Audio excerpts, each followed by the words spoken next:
So mga katropa, panoorin niyo po ang full video na to, ang istorya ng kalabaw na hindi kumakain ng damo.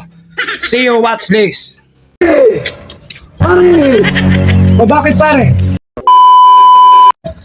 O pare, napano ka? Ba't ganyan ang suot mo?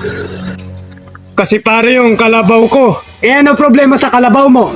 Kasi pare yung kalabaw ko, matagal ko nang gustong ibenta, pero walang may gusto. Lagi nilang sinosole.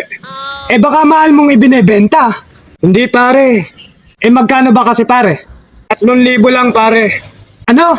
3,000 lang? Isinosoli pa nila? Oo pare. Hindi pare, ako bibili. Gagawin ko pa 5,000. Talaga pare? Oo! Siya nga pala pare. Nagagamit mo na ba ang pang-araro yun? Nagagamit mo na ba sa bukid yun? Oo pare, naiakit ko pa sa bundok yun. Sige pare, babayaran ko na.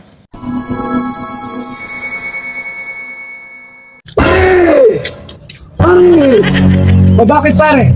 Putya naman pare, hindi mo naman kagad sinabi sa akin pare. Yung kalabaw mo, tumalikod lang ako, tingnan mo.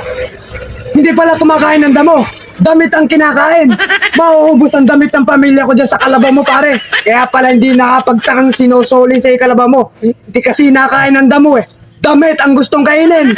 Nga sana pare yung sasabihin ko sa iyo, baka lang hindi mo bilhin yung kalabaw ko eh. Takot kasi ako eh. Ay hindi pare, susoli ko na yung kalabaw mo. Hindi pala kumakain ng damo yung kalabaw mo.